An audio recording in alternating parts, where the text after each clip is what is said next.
दोस्तों, जीवन में अनुभव की जाने वाली बुरी स्थितियों के लिए कलयुग को दोषी ठहराया जाता है। आप जानते होंगे कि युग चक्र में 4 युग आते हैं: सतयुग, त्रेता युग, द्वापर युग और कलयुग, जिनमें से कलयुग अंतिम युग है और इसी में सबसे ज्यादा बुराई और अधर्म है। पर कलयुग में ही सबसे ज्यादा बुराई क्यों है और आखिर इस कलयुग की शुरुआत क्यों, कैसे और कब हुई?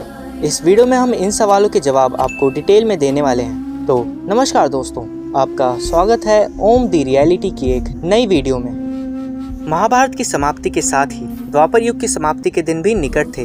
तब धरती पर अपनी भूमिका निभा रहे भगवान श्री कृष्ण अपने वैकुंठ धाम लौट गए। पांडवों का मन भी इतने बड़े युद्ध और हिंसा के बाद पृथ्वी पर नहीं लग रहा था, इसलिए उन्होंने मोक्ष यात्रा पर जाने का फैसला लिया।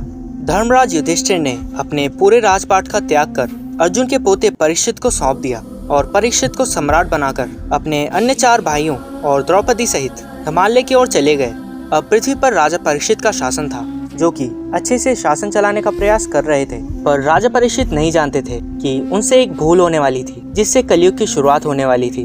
एक दिन स्वयं धर्म बैल का रूप लेकर और पृथ्वी देवी गाय का रूप लेकर सरस्वती नदी के किनारे बैठे थे।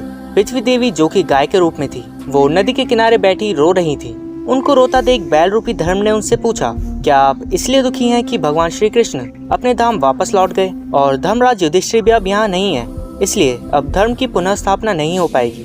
इससे पहले कि पृथ्वी देवी कुछ जवाब देती, वहाँ राक्षस कली पहुँच गया, जिसे हम कली पुरुष के नाम से भी जानते हैं। राक्षस कली ने एक लाठी से बैल रूपी धर्म और पृथ्वी देवी को, जो कि गाय के रूप में थी, उन्हें मारना शुरू कर दिया। उसी समय राजा परीक्षित उस मार्ग से गुजर रहे थे। जब उन्होंने ये दृश्य देखा तो वो राक्षस कली पर बहुत क्रोधित हुए।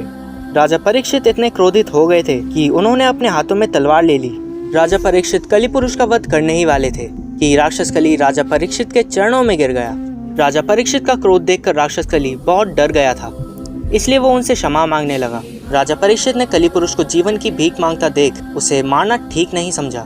राजा परीक्षित राक्षस कली से कहते हैं, तू मेरी शरण में आ गया है, इसलिए मैं तुझे जीवन दान दे रहा हूँ। पर अधर्म, पाप, झूठ और चोरी, कपट तथा दरिद्रता जैसी चीजों का कारण तू ही है, इसलिए तू मेरे राज्य से चला जा और कभी लौट कर मत आना। कली पुरुष बहुत ही चतुराई से राजा परीक्षित से कहता है, पूरी पृथ्वी पर तो आपका ही निवास है, ऐसी कोई जगह नहीं जहाँ आपका राज ना हो। मुझे आप स्वयं ही पृथ्वी पर रहने के लिए स्थान दीजिए। ऐसा सुनकर राजा परीक्षित काफी सोच विचार करके कहते हैं कि काम, मदिरा, असत्य और क्रोध जहाँ भी हो, इन 4 स्थानों पर तुम रह सकते हो।